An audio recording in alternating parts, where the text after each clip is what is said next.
largest outdoor karaoke bar. Good, man. I want to be a part of that. You will be tonight. Now, the rule is they play Don't Stop Believin' if the Giants are tied or behind, and they play Lights if the Giants are ahead. So as for Lee Hammer, Program Director Lee Hammer, who was super excited for us to have I've never seen our program director so excited to have a special guest on the phone as he is to have Steve Perry on the show. I mean, I'm excited, too. I've been a Journey fan since I was a little kid. I saw him play a bunch. Those guys are fantastic live, and Perry's got one of the most iconic voices in rock history. But our boss is literally, he's out of his mind with excitement. Well, he's going to get excited because on the Ring Central guest line is the man who last night in the middle of the 8th inning led 40,000 people in a sing-along. He's our friend. We had him on in 2010 on the Murph and Mac Show. Here we are again in 2014. Steve Perry, ladies and gentlemen. Good morning, Steve. How are you? Well, it is a good morning. Are we going fishing? Or it's pretty early, right? Well, for a rock and roll guy, see, Murph, now rock and roll legendary singers like Steve, like you guys don't keep the same kind of hours we keep. The rock and roll life. You'd be surprised. I'm a pretty early riser. My grandfather wanted me to be a farmer, and he was going to try to train me to milk cows, but that wasn't my calling. But I do get up early a lot. Well, you're probably on some adrenaline now, and just kind of, we have a lot to talk about with the Giants and how much fun you're having and how much fun the crowd's having. But let's just talk about last night. Oh, my gosh.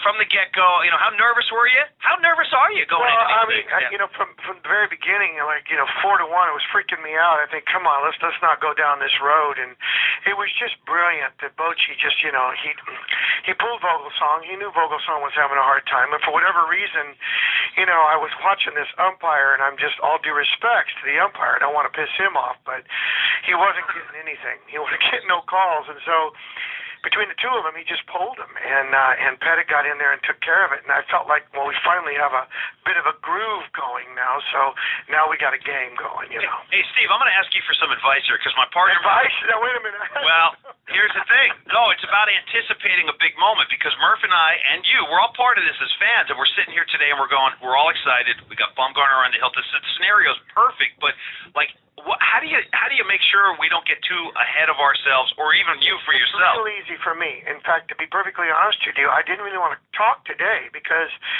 you guys make a living talking about baseball and talking about sports. It's kind of like the music business. I never like talking about what I do. It just kind of unties your mojo. So I don't get too excited about what could happen. I certainly don't look at the perfect scenarios and all due respects to you guys again, I don't know much about or care about stats. All I know is that the ball is round, the bat is round, and that's the great equalizer for both teams, and anything can happen in life and anything can happen in baseball. Sure, but Bumgarner is genius. He's brilliant, and I'm excited that he's there tonight, and that's about it. I'm excited that we got Bumgarner on the mound, that's for sure. Hey, everything you're saying is right on target about untying your mojo, and you're right. I get it. It's like to label it is to negate it, but, it's also part of the fun. Is communal bonding is what we do, is talk about it. So I want to ask you, because you have such an artistic eye, and you proved that to us in 2010 when you were describing the team and everything. It's not the same team. Now, some of the guys are the same. Posey's the same, Bumgarner, Romo, some of those guys, Lopez, Affel. But I'm just wondering, Steve Perry's, what are you feeling from this team, kind of energy and aesthetically? Who's jumping out to you, Well, it's funny, I think, and this is just, once again, this is just my observations. I have my limitations. Everybody in life has their limitations, and the players certainly know their limitations, and we watch them every night to where we get to know them enough to see they have some limitations. But the difference is, it seems like this team, I think they recognize their limitations, and with Bochy's help, they just push past them anyway and do more than they're aware of they can do. You know what I mean? They really do reach on the other side of that with fervor and enthusiasm. They just push themselves. Now, I know both teams do that, but I guess I'm maybe just closer to watching the Giants, and I don't know. I just think I see them push past the things that seem to limit them. They just push past it anyway. Right. You mentioned Bochy, Steve. We're talking to Steve Perry, by the way, one of the greatest vocalist and rock No, kid. I know. Hey, there you go. not bad. You're giving me those labels. Well, Steve, it's what we call in the radio business the old-fashioned re-intro. We got a re-intro because some people just get in their cars, so we have to say, "Who you hear it?" Yeah, we got to let. Well, people you're know. here at Steve Perry, one of the greatest rock vocalists of all time, and then you don't get to say anything because we get to re-intro. So, but you mentioned Bochy, and I'm thinking like, is Bochy like the Bill Graham figure for these guys? So the famous stories about Bill Graham getting the Who to play like 3 more songs and they wanted to go home, or getting like Crosby, Stills, and Nash and Young to perform like.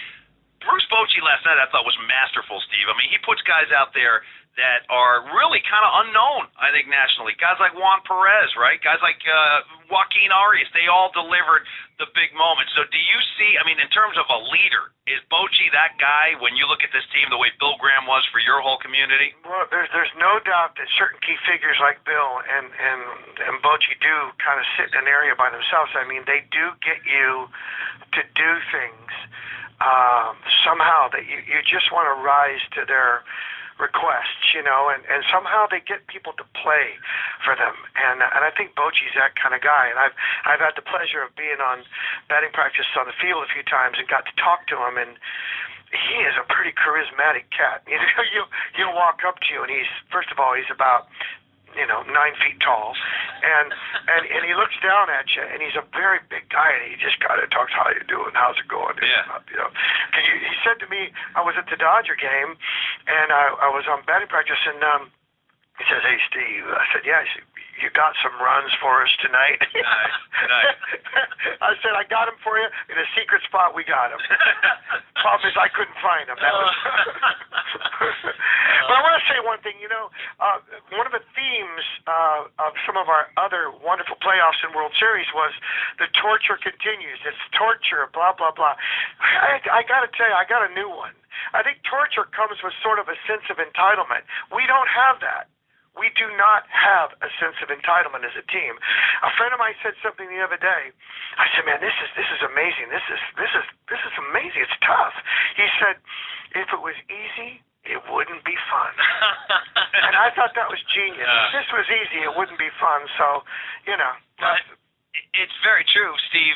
That part of the journey is the deal, and getting into the playoffs was hard, and even getting through the wild card game in Pittsburgh was hard, and then facing the mighty Washington Nationals was hard, and then facing these Cardinals who walked us off Sunday night, and then took a 4-1 lead last night was hard. So I totally hear what you're saying.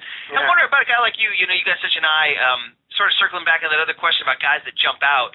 And I'm wondering about a guy like Hunter Pence. He wasn't around in 2010, but I know you know that in your entertainment business that there are certain iconic guys who do things differently.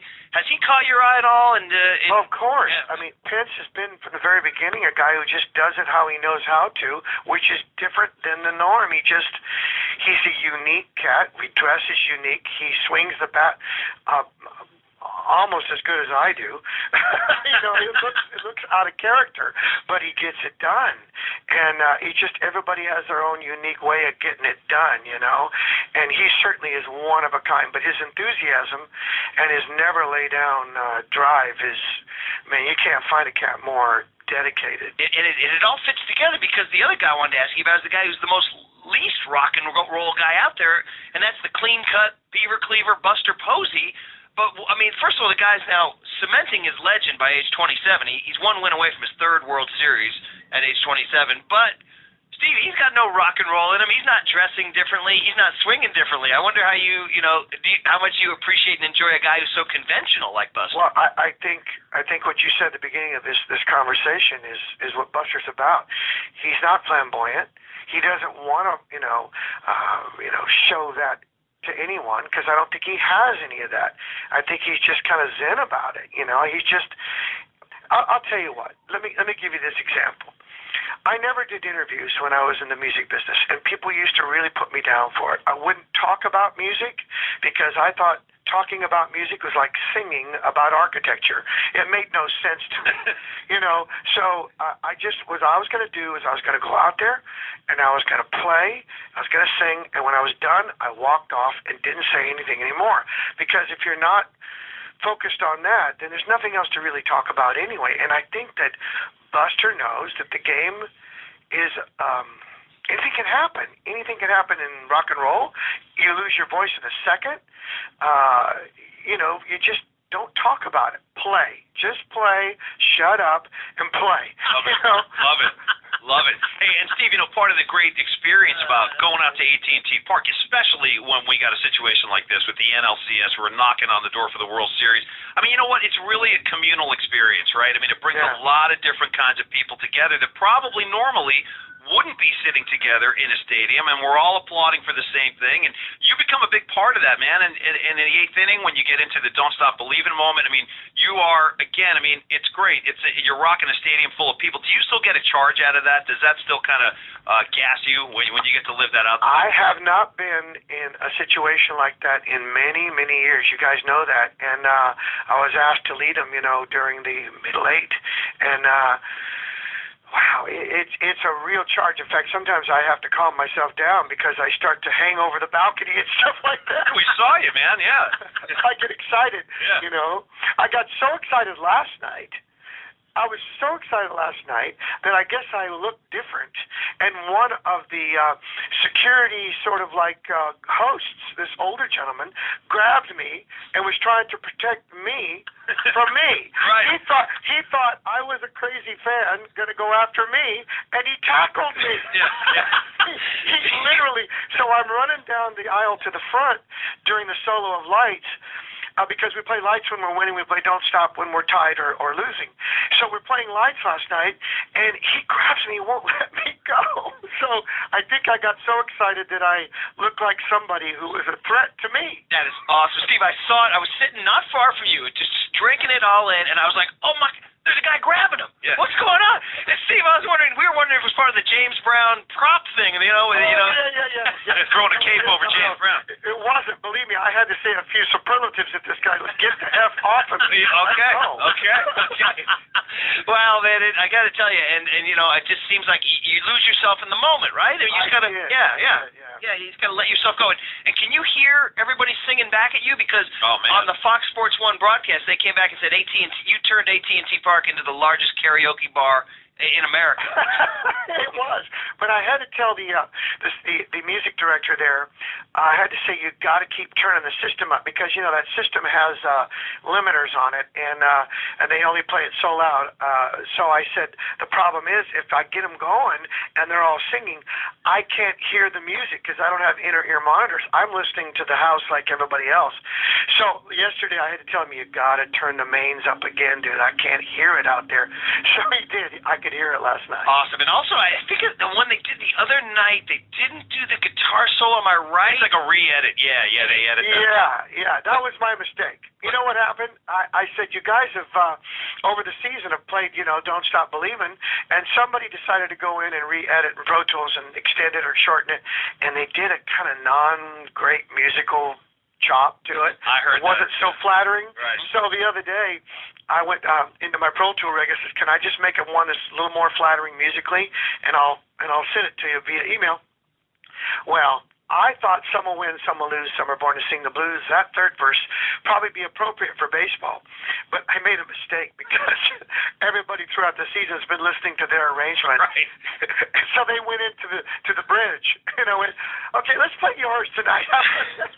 Hey, it's rock and roll, man. You make mistakes. Yeah. Oh, well. It's awesome, Steve. First of all, thanks for getting up early, making time for the Murphy Mac Show. Listeners are going nuts. We're hearing from them already on social media and text. People are loving hearing your energy, your enthusiasm, because you're such a vital part of the city's musical history, and this city's a special place. The energy and fabric of, even though it's changed over the years, there's still that heart of San Francisco that you were a part of for all those years, and it's so great you stay in touch. Silly question, the hat. I noticed you had kind of a unique hat, non-traditional hat. Then you switched to a different one. Is there like a luck thing going on, or what? No, you're paying attention, aren't you? Yeah, we're nuts. The one I threw into the audience was the one I've been wearing since 2002. And I threw it in the audience for good luck, and I signed it, and I put the date on it. Wow! And I decided to put that one on during the sing along, and then I went back to my new luck hat, which I got. I have plenty of them sitting here, and so that's the one I wore. Oh, beautiful stuff. All right, Steve. Well, so I'm imagining you're going to the game tonight. Yes. Okay. Let's do it again we'll be tonight. there. Paulie Mac's going to be there. I'm going to be there. Brian Murphy, you're going to be. We're all going to be kind of sitting near each other. So let's send some sort of waves, all right? Positive energy vibes. waves, all right? A lot of good vibes. Hey, guys, good vibes. Well, listen, Steve, great chat, great loving hearing your views on the team, and of course your place in our city's fabric. And thanks for coming on, So Steve. we Thank Thank you for having me, guys. I really do appreciate it. Let's go. Go Giants! There you go, Steve Perry on the Ring Central Guest Line. Traffic brought to you by the Golden State Warriors. If you love the Warriors and bobbleheads, next week is your week. Tuesday is Andre Iguodala bobblehead night, courtesy of your